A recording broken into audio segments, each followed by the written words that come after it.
from Mission Control Houston, and welcome to Space Station Live. It's Thursday, September 12th, 2013. You're joining us here inside of the International Space Station Flight Control Room, located at the Johnson Space Center in Houston, Texas. Inside the room right now, the Orbit 2 team on console, monitoring the systems and the astronauts on board the International Space Station.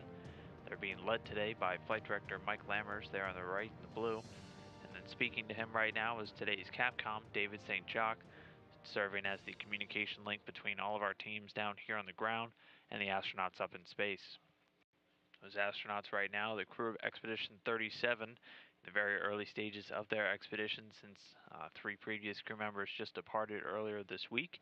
On board, NASA astronaut Karen Nyberg, also Expedition 37 commander and Russian cosmonaut Fyodor Yurchikhin, then finally European Space Agency astronaut Luca Parmitano. The three have been on board the International Space Station since May 28th, since launching from the Baikonur Cosmodrome in Kazakhstan, previously part of Expedition 36, now in the second full day of Expedition 37. The crew enjoyed an off-duty day yesterday, but are back at various maintenance tasks and experiment work across the station complex.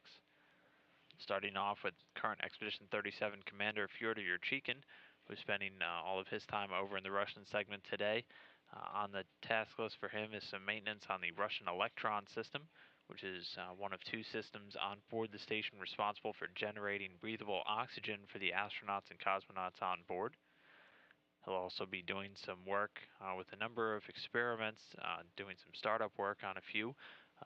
One of them being the Russian Matryoshka experiment, named after the famous set of Russian nested dolls. It's a radiation experiment study that uses a series of sliced dosimeters in a mannequin-sized body to measure the radiation loads that these astronauts are exposed to while orbiting the Earth from 270 miles above the surface. Moving on, European Space Agency astronaut Luca Parmitano is getting his hands on some science today inside of the microgravity science glove box. He's working on the In-Space 3 experiment, which looks to obtain data on fluids that contain particles that are able to change the physical properties of those fluids when responding to varying magnetic fields.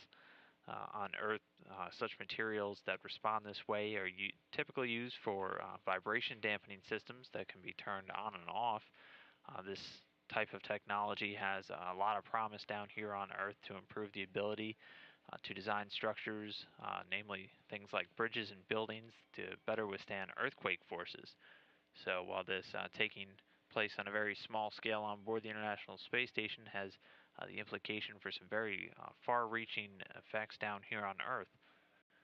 Aside from that experiment today, Luca will be joining with Karen Nyberg to gather some items up for disposal in the upcoming Cygnus demo flight to the International Space Station.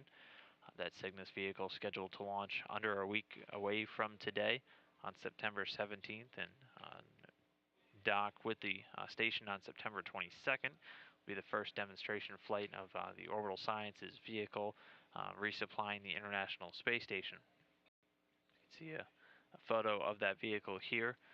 Throughout the week, we've been hearing from a number of the teams here in Mission Control as they continue to prepare for that flight.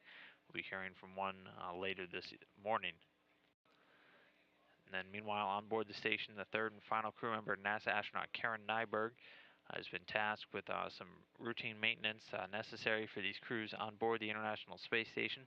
She's been working inside of the crew quarters, doing a little bit of house cleaning, taking the intake and exhaust ducts out and cleaning those out, and also the fan and airflow sensors.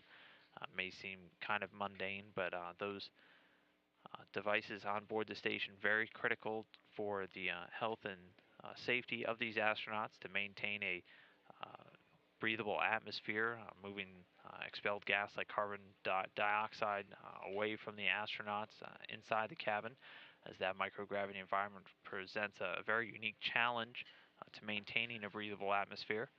Aside from that work, Nyberg also gathering some items up for eventual disposal on Cygnus and relocating a few hardware items across the U.S. segment.